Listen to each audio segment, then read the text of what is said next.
ketika kamu bertemu dengan seorang nenek, baru kamu merasa kemudian hidupmu berubah. Ya. Apa yang terjadi hari itu? Waktu itu saya sholat subuh. Di depan masjid saya melihat ada seorang pemulung, nenek-nenek, jalan kencot-kencot di depan saya. Kencot-kencot itu terpincang-pincang. Terpincang-pincang. Nah, akhirnya saya tanya, Nek, kenapa sih jalannya kencot-kencot, pincang-pincang? Dijawab sama nenek itu, kakek nenek sakit, Jang. Coba Nek, lihat Nek. Saya lihat, saya senter. Loh, kok bolong?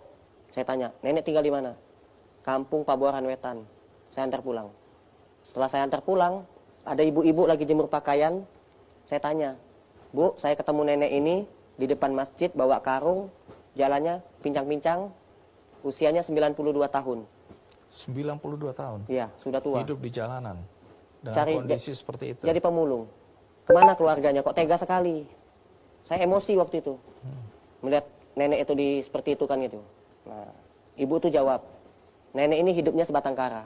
Kalau dia tidak cari rongsok, dia tidak bisa makan. Itu yang mengetuk hati saya. Saya ini miskin, ada yang lebih miskin. Saya ini susah, ada yang lebih susah. Karena saya merasa lebih muda, nenek ini sudah tua. Matanya rabun, tapi dia cari rongsok. Nah, akhirnya saya pulang ke rumah, saya ceritakan ke istri saya penasaran, pengen ketemu nenek itu. Begitu ketemu, istri saya nangis, ngelihat kondisi si nenek. Karena kakinya tuh betul-betul uletan. Ketika istri saya lihat nangis, langsung saya ngomong, Dek, mulai hari ini kamu masak yang banyak, biar kita anterin makanan ke rumah nenek ini. Amin, kata istriku. Jadi sejak itu nenek itu dikasih makan? Kasih makan. Nggak cuma kasih makan, dibeliin kasur, kasih obat. Walaupun kondisi ekonomimu masih susah waktu itu ya? Itu dia, saya heran. Itu sumpah demi Allah, ini betul-betul aneh. Seumur hidup belum pernah saya mengalami. Ketika ketemu nenek itu, tahu-tahu saya ketemu sama orang baik, jualan murotal Al-Quran. Saya ditawarin, mau ikut jualan nggak? Saya pikir itu cuman basa-basi. Ternyata betul-betul dia modalin saya. Saya dimodalin, dititipin barang 100 ke saya. Habis, saya jual habis. Dan 1 unit itu 100.000 keuntungannya. Dititipin 100, saya dapat 10 juta dalam sehari. Jadi saya bingung. Ini beneran Pak? Bener katanya. Ya udah saya terima. Saya pulang ke rumah kasih istri. Dek, hari ini kakak ketemu orang baik, jualan dapat 10 juta. Istriku tidak percaya. Tidak mau nerima uang. Lebih baik kita miskin, susah, tidak punya uang daripada makan uang haram katanya. La ilaha illallah. Sumpah demi Allah ini uang jualan. Gitu. Akhirnya ya udah, aku kenalin lah Pak Amin namanya itu sama istriku. Di situ istriku percaya. Nah di saat itulah saya bisa beli kasur, saya bisa nabung, beli motor, saya bisa punya kasur juga. Saya tidur tidak pakai kasur dulu sama istri saya. Dan saya itu ada sakit. Sakit apa? Yang tadi itu? Kelamin saya tidak hidup. Semenjak ketemu nenek itu, saya mimpi, seakan-akan mimpi saya itu jalan kaki itu tidak nyampe-nyampe. Di padang pasir. Jalan kaki tidak sampai saya ketakutan. Tidak ada orang satupun. Pada suasana waktu itu terang. Siang. Saya udah minta tolong gitu. Tidak ada satupun yang dengar. Akhirnya saya lari. Karena saya ketakutan, saya lari. Begitu saya lari, saya jatuh. Di saat saya jatuh, saya langsung terbangun. Saya pun jatuh dari kasur. Saya jatuh dari kasur, itu ada mobil-mobilan yang terbuat dari kayu. Saya dikasih sama adik ipar saya, oleh-oleh dari Jogja. Itu kena perut saya, rasanya itu nyeri sakit. Nah, dan langsung saya ke kamar mandi.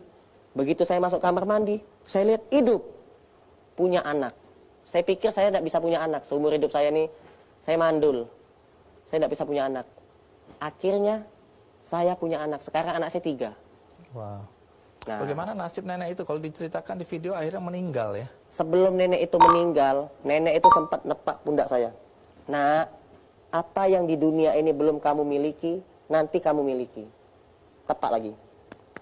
Apa di dunia ini belum pernah kamu ketemu sama orang yang pengen kamu ketemu, nanti kamu ketemu. Apa di dunia ini tempat yang belum pernah kamu kunjungi, kamu pengen ke sana, nanti kamu ke sana. 3 kali. Sudah. Saya tuh bingung, ini doa atau apa ini? Kalau doa kan biasanya doain sehat, lancar rezeki. Ini enggak. Nah, akhirnya udah saya pulang. Pulang ya Nek ya, gitu. Saya anggap biasa aja gitu, ucapan biasa aja. Besoknya meninggal. Tidak lama kemudian, Itu betul-betul terjadi. Istri saya hamil. Saya pikir saya tidak bisa punya anak, saya punya anak. Saya pengen sujud di Mekah, saya kepingin sekali itu. Tapi saya tidak punya kemampuan.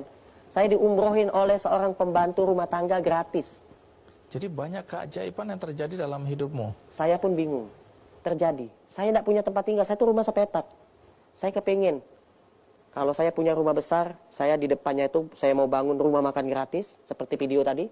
Di atasnya saya mau nampungin anak-anak jalanan yang tidak punya bapak, tidak punya ibu. Saya mau tampungin, yang masih kecil-kecil. Dan terjadi. Anak yatim. Saya dapat rumah gratis, luasnya luas banget, hampir 500 meter di pinggir jalan raya. Rumahnya besar 2 lantai. Saya pun tinggal di situ. Akhirnya ya selalu mendapatkan kemudahan gitu. Tanpa saya harus keluar uang, ada saja ketemu orang baik, bantu saya gitu. Jadi sekarang kamu punya rumah makan gratis 5. 5 cabang sekarang. Jadi kalau bilang rumah makan gratis itu artinya semua orang boleh datang situ untuk makan gratis. Apapun agamanya, siapapun dia, kucing pun kita kasih makan gratis. Gitu. Baik. Jadi rata-rata tadi disebutkan paling sedikit nih 200